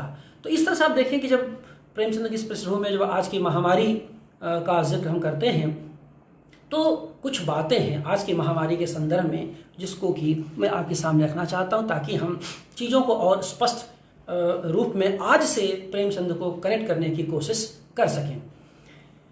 जो महामारी आज की आई है उसका एक अलग अनुभव भी है। ऐसा नहीं कि उसका एक पहला अनुभव यह है कि वो परिवेश के प्रति हमको बहुत सजग कर दी है, जो मैंने आपको पहले कहा, जिसमें पशु पक्षी के साथ प्राकृतिक उपादानों के साथ हमारा समवाय ऑर्गेनिक रिलेशन बन गया है। विस्थापन के बहाने मजदूरों किसानों की समस्याओं को समझने में मदद मिली है और इसने हमें जरूरत से, तीसरी बात ये कि इसने हमें जरूरत से ज़्यादा संवेदनशील बनाया है, जिसमें कि एक तरह का निरीश्वरता हमारे भीतर आ रही है। निरीश्वरता का मतलब ये है कि हम सब तरह से निराश हुए और जब ईश्वरत्व को देखा, मैंने एक अलौकिक शक्तियों को देखा तो उनसे भी हमारा मोहभंग हुआ। क्योंकि जैसा मैं पहले भी कहता हूँ कि जब ईश्वर, मैंने मंदिर और मस्जिद में मंदिरों में बैठे हुए जो हमारे ईश्वर थे, जब वह बहुत दयनीय और असहाय दिखाई देने लगे, वो क्वारंटीन हो गए, वो सब, यानी एक जनता के भीतर लगा कि यार इतने दिनों से पूजा उपासना और दर्शन और पता चला कि विश्वनाथ मंदिर से लेके काल भैरव से लेकर के इतना होता रहा और एक वायरस की काट नहीं हो पाई। यानी एक जनता का जो कॉमन मन बनता है, मैं उसकी बातें कह रहा हूँ। इसमें आस्था अनास्था का सवाल नहीं है, सवाल है कि जनता के भीतर स्वाभाविक एक प्रवृत्ति विकसित होती है।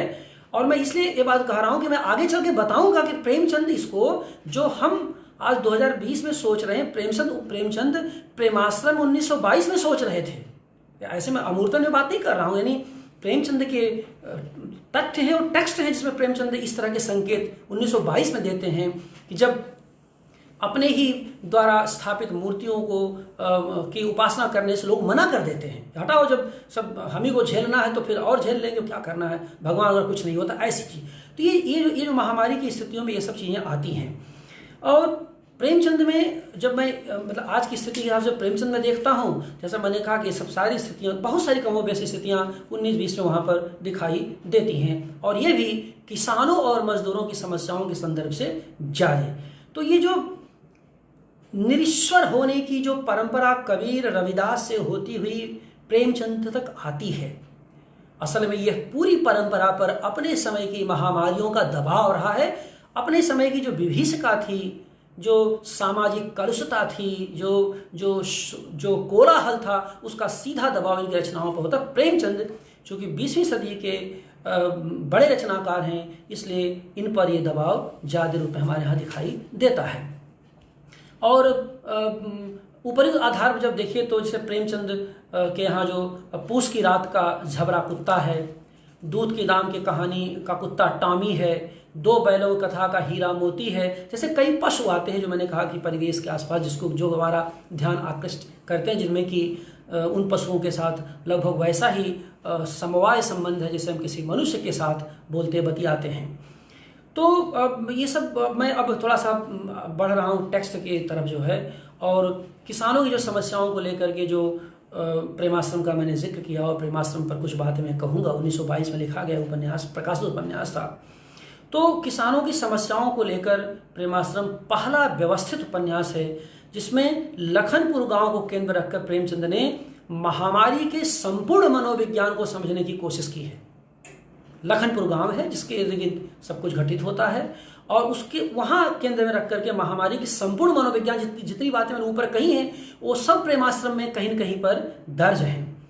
और इसी को आगे चल करके जब वो विकसित करते हैं तो रंगभूमि लिखते हैं, कर्णभूमि से होता हुआ गोदान तक की वो यात्रा करते हैं, जिसमें किसान और श्रमिकों की चेतना लगातार घनीभूत होती चली जाती है।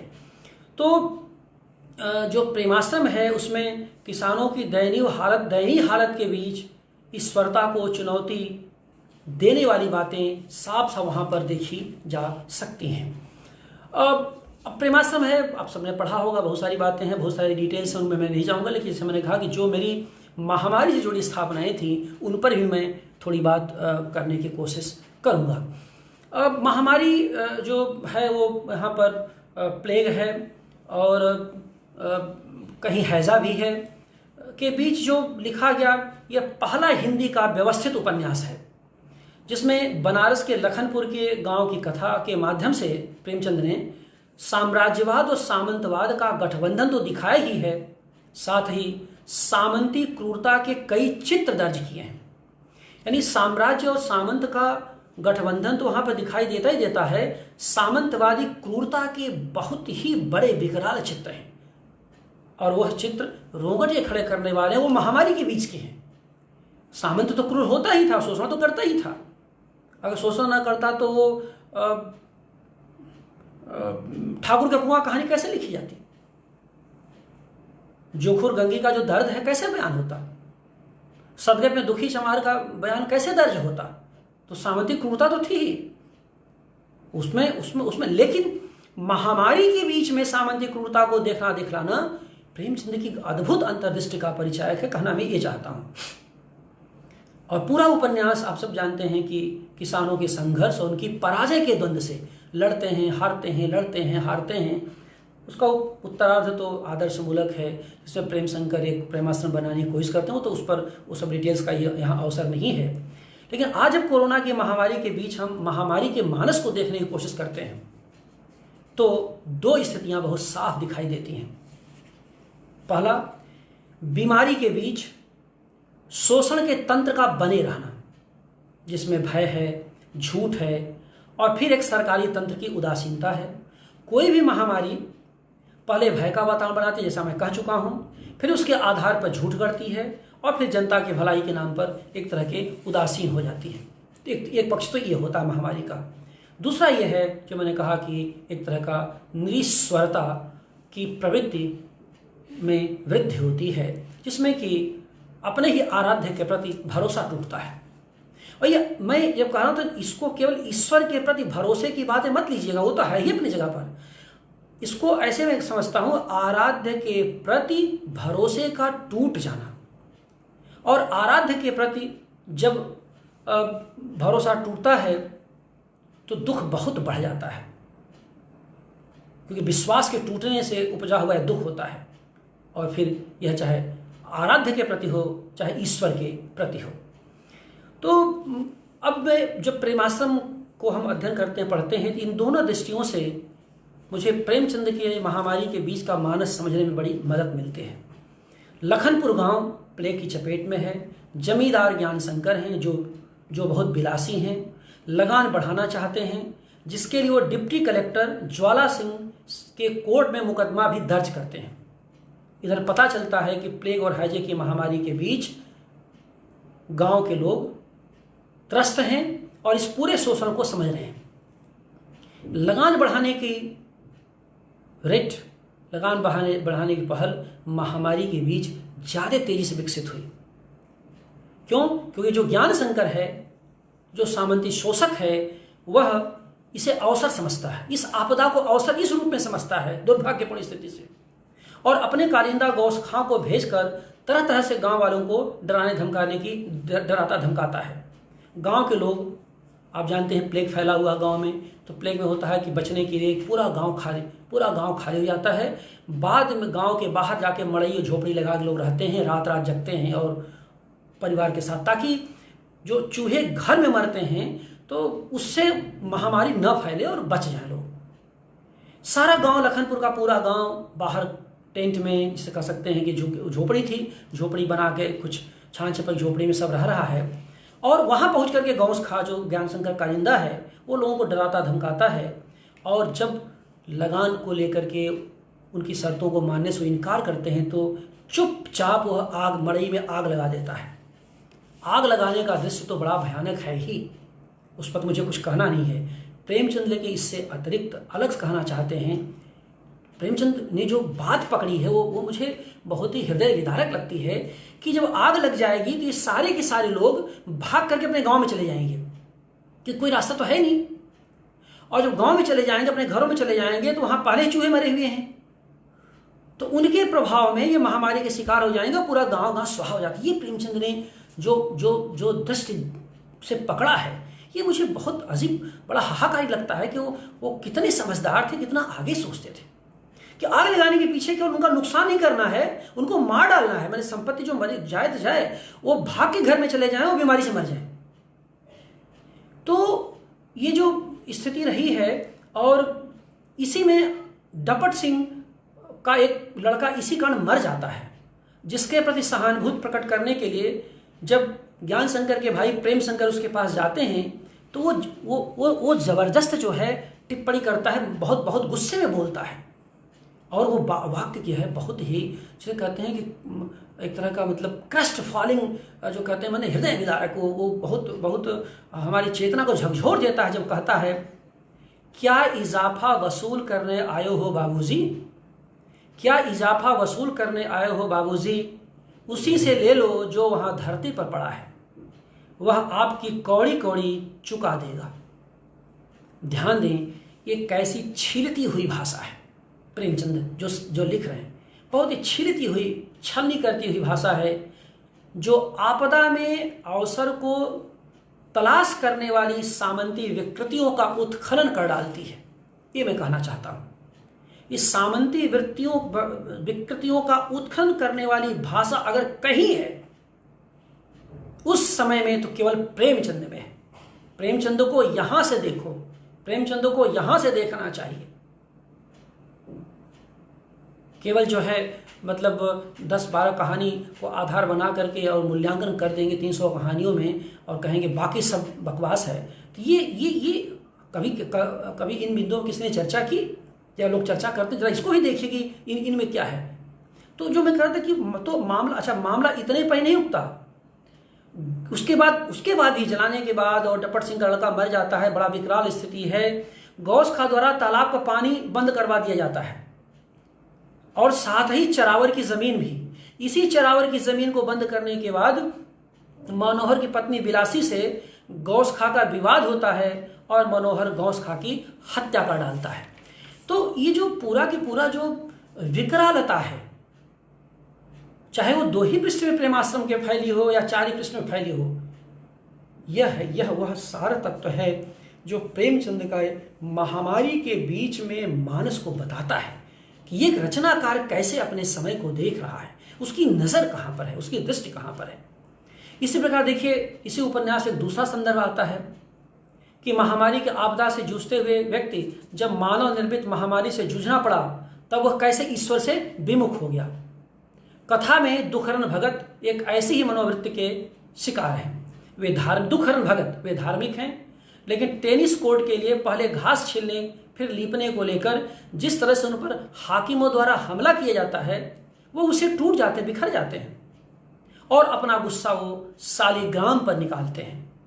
वो कहते हैं, कोट है, यह भक्ति या श्रद्धा क्या इसी दिन के लिए कि मैं मार खाऊं।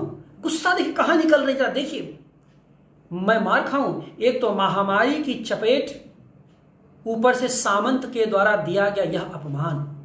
प्रेमचंद यहां भी महामारी को लिंक कर देते हैं अपमान के साथ। एक तो महामारी की चपेट, ऊपर से सामंत का यह अपमान। यह तो पत्थर का ढेला है, महज पत्थर का ढेला, निरा मिट्टी का पिंड। गुस्सा देखिए, निरा मिट्टी का पिंड। और यह वह वृत्तांत है जो हर महामारी के बीच घटित होता हुआ दिखाई देता है। क्यों? क्योंकि जब आस्थाएं जब टूटती हैं तब आदमी विस्फोट करता है।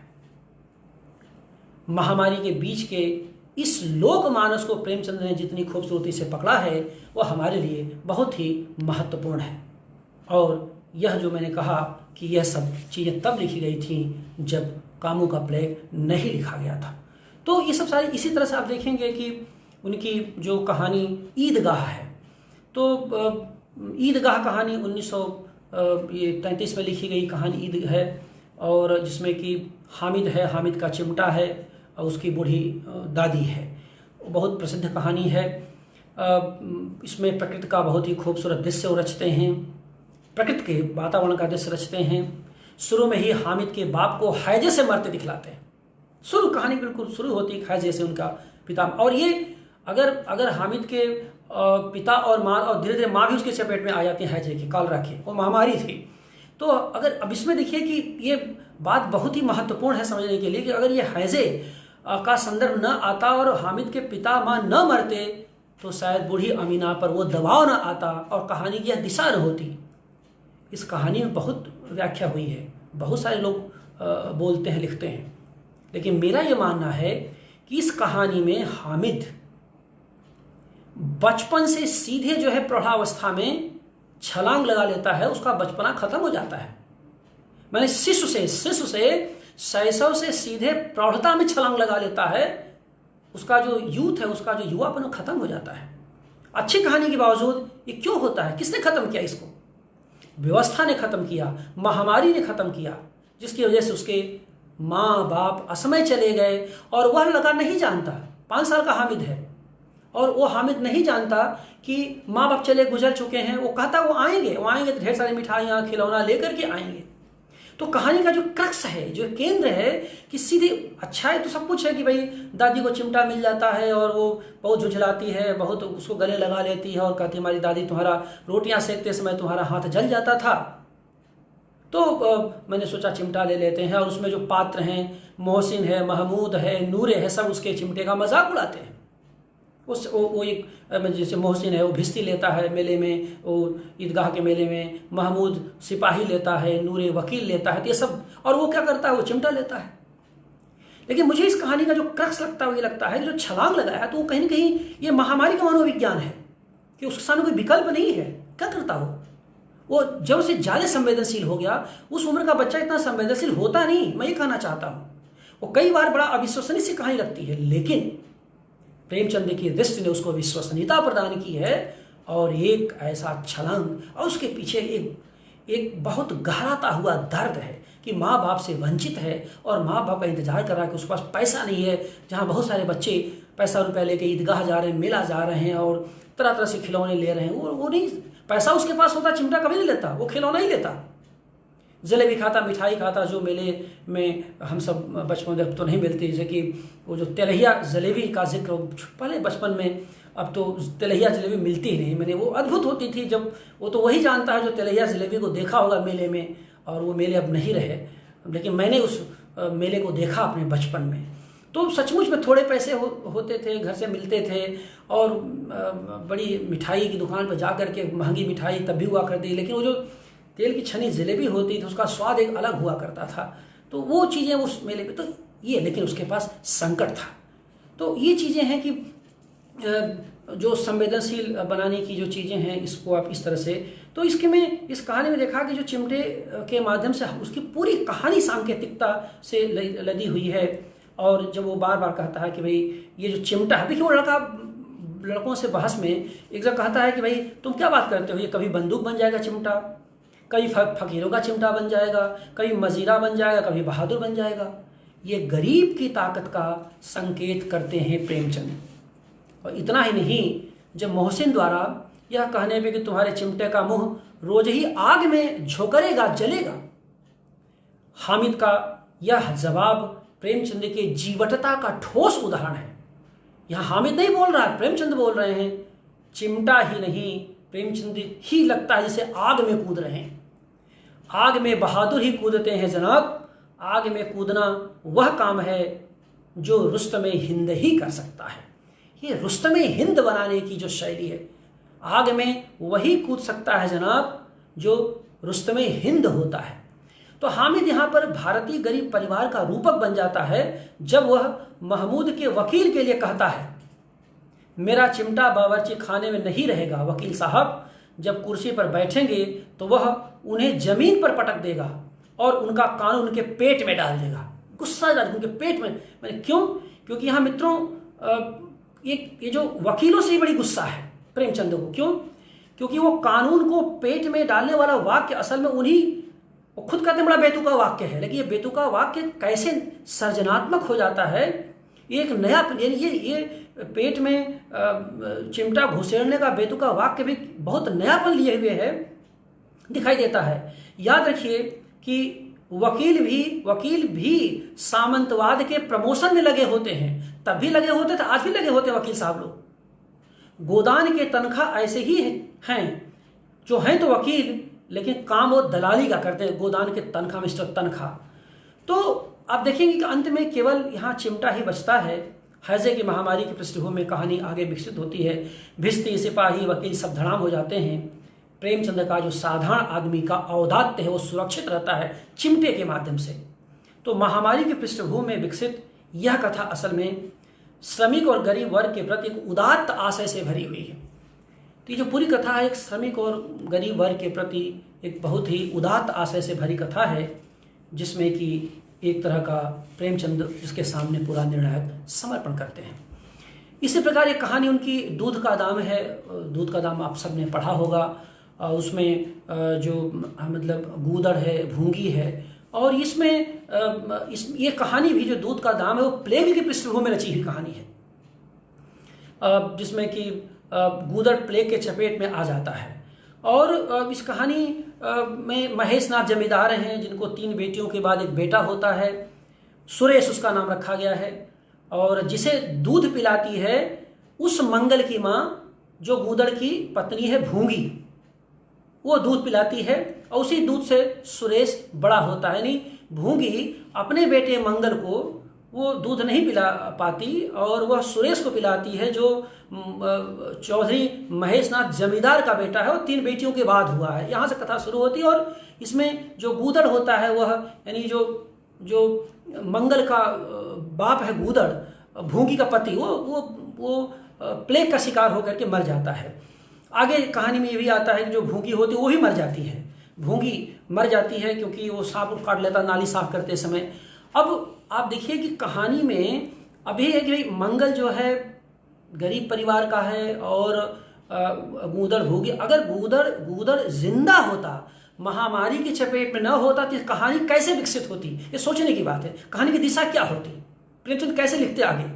या कि भूंगी ना मरी होती तो क्या मंगल की वही दशा होती जो कहानी में अंत में दिखाई देती है, जो विकराल होती है कि मतलब वह जूठन के लाले पड़े रहते हैं उस मंगल के लिए, जिसकी मां भूंगी ने सुरेश को दूध पिलाया था और दूध पिला करके बड़ा किया था। और कहता है अंत में मंगल की यही मुझे दूध का दाम मिल रहा है, और टामी कुत्ता उसका सहचर हो जाता है। वो उस मनुष्य से ज्यादा टामी कुत्ते पर भरोसा रहता है। तो ये जो चीजें होती हैं जिसमें कि बार बार बीच में इसमें मोटेराम शास्त्री भी आते हैं, और इसी में एक जगह आता है कि भाई बीमारी तो हमें एक साथ खाने का अवसर देती है। इसमें एक संदर्भ भी है, उसी में भाई यानी आपद धर्म में सामूहिकता आती है। प्रेमचंद इसका संकेत करते हैं, और बहुत इधर 2-3 लेख हमारे कवि मित्र बद्री नारायण ने इस पर बहुत अच्छे लेख लिखे हैं, और जो मुझे पढ़ने को मिले हैं, संजू सुन ने मुझे भेजा, तो वो उसमें यही बात उन्होंने स्थापित की है कि महामारियों में एक सामूहिकता भी आती है, जिसमें कि वर्ण, लिंग, जाति, धर्म के सारे भेद मिट जाते हैं। इसका संकेत भी प्रेमचंद ने दूध के दाम के एक वाक्य में लिखा, कहलवाया है। मुंशी महेश नाथ जमींदार के माध्यम से कहलवाया है। लेकिन तुरंत जो है एक पंडित जी हैं मोटेराम शास्त्री, वो इसका खंडन कर देते हैं। प्रेमचंद उनका मजाक भी उड़ाते हैं मोटेराम जी का। लेकिन प्रेमचंद की भी अद्भुत देखा कि एक ही वाक्य में सही कि भाई महामारी जो है, जो आपद धर्म आते हैं उसमें हमें सामूहिकता का विवेक देती है। सामूहिक रहने के वहां जाति पात की भी, क्योंकि समस्या यही पर है कि यहाँ पर सुरेश और मंगल को अलग अलग कर दिया जाता है, छूत अछूत का भेद है। तो ये जो प्रवसन होता है, जो माइग्रेशन होता है, उसमें ये सब सारी चीजें आपको आसानी से देखने को मिल जाती हैं। लेकिन इस छुआछूत को मोटेराम शास्त्री और पुष्ट करते हैं। प्रेमचंद थोड़ा सा महेशनाथ को आगे बढ़ाते हैं, फिर प्रेमचंद जमींदार क्योंकि स्थितियां वैसी नहीं थी तो विथड्रा कर देते हैं। तो ये जो शिखाधारी मोटेराम की वजह से जो प्रेमचंद को इसको आगे नहीं बढ़ाना पड़ा, आज भी गली गली में शिखाधारी मोटेराम हैं जिनकी वजह से ये समस्या आ रही है। तो इसे हमें समझना होगा। तो इसमें भी श्रम की ताकत और स्वाभिमान उजागर होता है जब भूंगी कहती है महेशनाथ से, मालिक भंगी तो बड़ों बड़ों को आदमी बनाते हैं, उन्हें क्या कोई आदमी बनाएगा। ये भंगी ने भंगी ने महेशनाथ को जवाब दिया। ये जवाब है कि वो कहते हैं भंगी भंगी ही रहेगा, तो उस पर भूंगी कहती है, जरा जवाब देखिए कि मालिक भंगी तो बड़ों बड़ों का आदमी बनाते हैं, उन्हें क्या कोई आदमी बनाएगा। यही है संकेत कि तुम जिसको भंगी कहते हो, तुम्हारा बेटा जो चौथा बेटा यानी 3 बेटियों का पैदा हुआ है बड़े लाड़ प्यार से, उसको इसी भूंगी ने दूध पिला करके बड़ा किया है जो तुमको आज अछूत दिख रही है।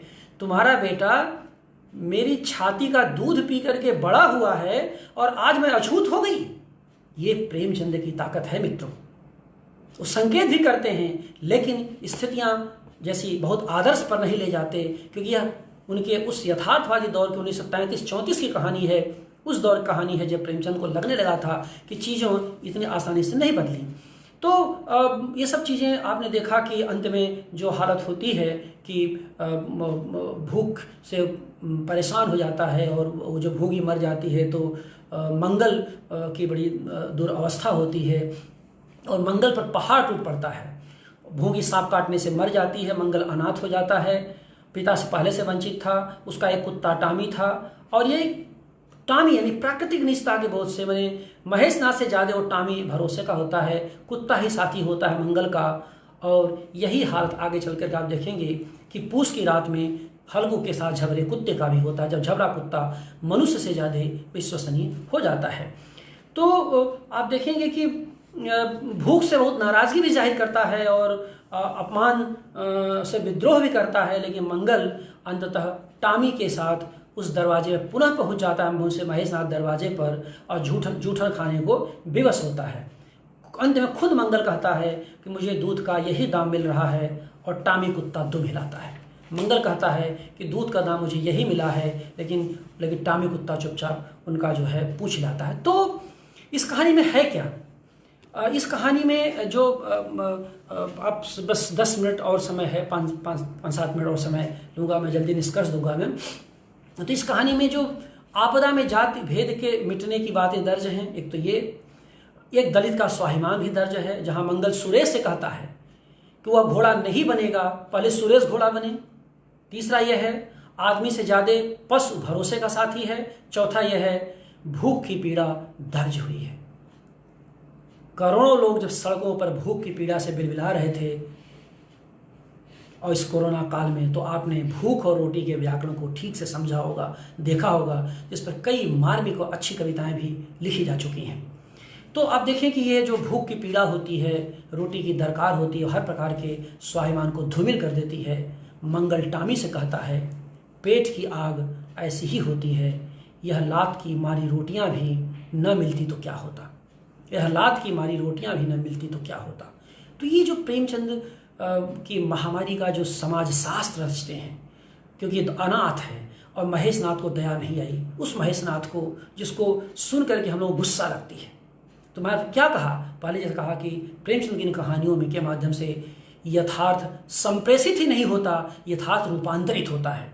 और रूपांतर मतलब यह है कि जब मैं आपसे बात कर रहा हूँ मुझे मुझसे महेशनाथ को लेकर बड़ी गुस्सा लग रही है, मुझे खुद बहुत गुस्सा लग रही है कि उनको ऐसा नहीं करना चाहिए था। तो ये जो गुस्सा है, ये गुस्सा दिलाना एक रचनाकार का मुख्य दायित्व है कि हम सबको इसी नाते प्रेमचंद जो घृणा के प्रचारक जो उनको कहा गया, प्रेमचंद हाँ मैं घृणा का प्रचारक हूँ, लेकिन किनसे घृणा?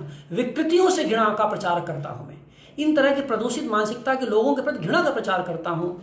तो ये सब आप देखेंगे कि प्लेग के कारण गूदड़ की मौत अगर न होती तो साल मंगल की दुर्दशा भी न होती। इसी प्रकार हामिद को आपने देखा, इसी प्रकार सारी चीज़ें आपने देखा। और आगे बहुत सारी जो कहानियां हैं आप सब जानते हैं, उनका जिक्र मैं नहीं करूंगा, जिनमें महामारी का सीधा संदर्भ नहीं है, जैसे दो बैलों कथा, ठाकुर का कुआं, पूस की रात, सदगति, सवा शेर गुई हूँ, ऐसी बड़ी चर्चित कहानियाँ हैं जिनमें कई कहानियों में दो बैलों की कथा में पशुओं की सामर्थ्य की चर्चा है, पूस की रात में सामर्थ्य की चर्चा है। तो ये सब सारी चीज़ें हैं। और सवा शेर गेहूँ की जो विकरालता है, शंकर जो पीढ़ी दर पीढ़ी मजदूरी करने विवश होता है, तो इन पर बड़ी चर्चा हुई है। मैंने केवल मित्रों यहाँ पर वही कहानी ली है जो मुझे महामारी से सीधे जुड़ी मिली हैं, और मुझे लगा कि वो कहानी अगर महामारी के पृष्ठभूमि में न लिखी गई होती तो शायद ये स्थिति न होती। तो कुल मिलाकर के प्रेमचंद के बारे में जो मैंने बातें कही, अब मैं निष्कर्ष 5 मिनट और हम आपका समय लेंगे कि कुल मिला जुला करके जो प्रेमचंद पर बात करते समय मैं आपके सामने कहना चाहता तो ये कि प्रेमचंद सब कुछ के बावजूद, इतने बड़े रचनाकार होने के बावजूद कभी भी अपने भूगोल को नहीं भूलते। इसलिए उनकी इतिहास दृष्टि की निर्मित में उनकी भौगोलिक निजता का होना बहुत जरूरी था। यानी उनकी भौगोलिक निजता को दरकिनार करके उनकी इतिहास दृष्टि को हम नहीं समझ सकते और न ही उस भाषा को समझ सकते हैं जिसमें प्रेमचंद लिखने की कोशिश करते हैं। जब उसकी भाषा के बारे में हम चर्चा करते हैं तो इसको याद रखिए कि भाषा का क्षेत्र उनके भोजपुरी जनपद, उनके पूरे जो कार्य व्यापार का क्षेत्र रहा वो भोजपुरी जनपद है और इससे सटा हुआ अवध प्रांत है। तो उनकी कथा के जो सूत्र हैं वो भोजपुरी जनपद और अवध प्रांत में बिखरे हुए हैं।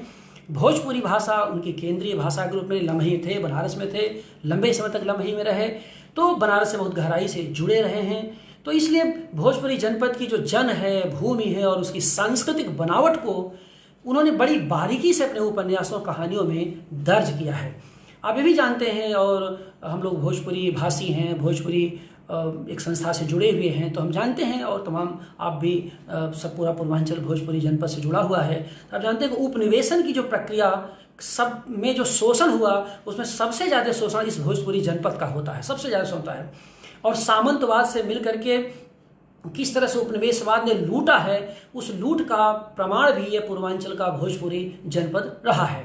और यहाँ ये चूँकि किसान मजदूरों से जुड़ा हुआ जनपद रहा है, इसलिए बगैर किसानों मजदूरों से जुड़े कोई भी रचनात्मकता विश्वसनीय हो नहीं सकती। इसीलिए किसान और मजदूर प्रेमचंद की रचनाओं में बार बार आते हैं। वो चाहे प्रेमाश्रम का लखनपुर हो, रंगभूमि का पांडेपुर हो, गोदान का बेलारी और सेमरी हो, ऐसे तमाम गांव हैं जहां पर कि कस्बा है, गांव है, लोक है, जिससे प्रेमचंद का औपन्यासिक शिल्प, कथा शिल्प विन्यस्त है, उनकी कथात्मकता के स्रोत विकसित होते हैं। और ये सारे के सारे आप देखेंगे कि जो भोजपुरी के ये जो भोजपुरी जनपद के जो ये क्षेत्र हैं, ये वही क्षेत्र हैं जहां अकाल, भूखमरी और महामारी के दंश बराबर मिलते रहे। अंत में ये कि प्रेमचंद के पास एक प्रेम था जो उनके करुणा से संचालित था और जिसमें वाल्मीकि की क्रौच मूलक संवेदनशीलता थी। इसी प्रेम ने प्रेमचंद को धनपत राय से प्रेमचंद बनाया। इसी प्रेम ने प्रेमचंद को धनपत राय से प्रेमचंद बनाया। उनके पास ध्वंस से अधिक निर्माण की भावना, उनके पास ध्वंस से अधिक निर्माण की भावना थी, जिसमें वे भविष्य के वे सूत्र दे सके जिसके आधार पर वे हमारे लिए आज भी बहुत बहुत प्रासंगिक हैं। मित्रों, ये कुछ बातें थी जो मेरे ख्याल समय मेरा हो गया है, 1.5 घंटे के आसपास हो रहा है, तो मैं आपके सामने रखना चाहता था। अंत में एक चीज़ जो मुझे आज शाम को याद आया, तो मैं लोभ संवरण नहीं कर पा रहा हूँ, और वो प्रसंग बहुत मौजू है। असल में मैंने बहुत पहले लम्ही पर एक कविता लिखी थी, और ये कविता 8 अक्टूबर 2004 को लिखी गई थी, जब मैं बनारस में नहीं था, गाजीपुर में था। और ये प्रगतिशील लेखक संघ का आयोजन हुआ था 125वीं जयंती पर। मैं गाजीपुर से बनारस आया था और लम्ही में प्रगतिशील लेखक संघ का आयोजन था। तो वह ये मेरे संग्रह बोली बात में दर्ज है, जो 2007 में मेरा बोली बात संग्रह आया था उसमें दर्ज है। तो कविता बहुत बड़ी नहीं है, तो आप 2 या 3 मिनट लगेगा, आप जरूर सुन लें। लम्ही कविता है, और ये उस समय प्रगतिशील लेखक संघ के अध्यक्ष हुआ करते थे जयप्रकाश धूमकेतु, जो अभिनव कदम पत्रिका के संपादक हैं और मऊ में रहते हैं।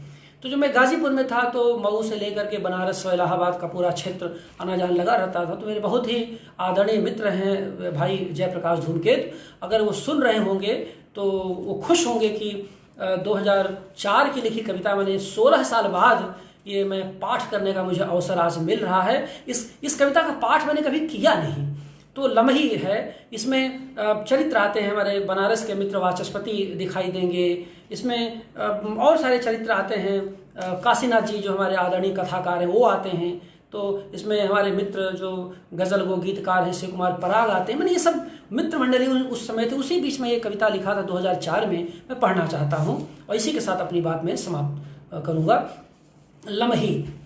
सूखे पत्तों के बीच हवा की ताज़ी महक के साथ, सूखे पत्तों के बीच हवा की ताज़ी महक के साथ ताज़ा ताज़ा बनी बासी रोटियों को खाते जब दिखे अचानक काशीनाथ सिंह, आश्वस्त हुआ था कि लम्ही में अभी भी बहुत कुछ बचा है। तमाम शोर व सन्नाटे के बीच, वायदों प्रतिवादों झूठी चिंताओं के खंडहर से जब चिघाड़ रहे थे वक्तागण लम्ही में प्रेमचंद के स्मारक के बारे में अकाल में लौट रही दूबों की तरह जब दिखे थे मित्र वाचस्पति भारतीय लेखक की प्रतियां बांटते चुपचाप, आश्वस्त हुआ था कि लम्ही में अभी भी बहुत कुछ किया जा सकता है।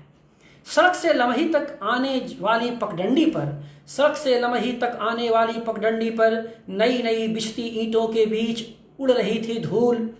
बगल के खेत से उखाड़े जा रहे थे पौधे। देवी दिन चिल्ला चिल्ला कर चिल्ला रहा था, कुछ नहीं हुआ लम्ही में, लम्ही का कुछ नहीं हुआ। तभी मित्र पराग व पंकज के साथ, पंकज आजमगढ़ से, तभी मित्र पराग व पंकज के साथ जब रामलीला मैदान से सटे पोखरे में दिखी थी लाठी, आश्वस्त हुआ था कि लम्ही में अभी भी बहुत कुछ बचाया जा सकता है। मित्रों, लम्ही को बचाने के लिए लम्ही के मौसम को समझना होगा बूढ़ी काकी को, घीसू व माधव को ही नहीं, जोखू जियावन व बूढ़े भगत के साथ घास वाली को भी समझना होगा। मित्रों, लम्ही को बचाने के लिए लम्ही के मौसम को समझना होगा बूढ़ी काकी को, घीसू व माधव को ही नहीं, जोखू जियावन व बूढ़े भगत के साथ घास वाली को भी समझना होगा। यह भी समझना होगा कि क्यों एक सूरदास अभी भी हो रहा है अशांत। यह भी समझना होगा कि क्यों एक सूरदास अभी भी हो रहा है अशांत, क्यों उठी है मूछें प्रेमचंद की लम्ही में, और क्यों एक धूमकेतु होता है बेचैन इन मूछों की चिंता में। मित्रों, आपने सुना, आप इतनी देर तक बने रहे, बहुत बहुत आभारी हूँ कि आपने सुना। और कंचनजंगा के प्रदीप त्रिपाठी के प्रति सस्नेह अभिवादन एक बार प्रकट करता हूँ। आप सबके प्रति आभार, नमस्कार, बहुत बहुत धन्यवाद।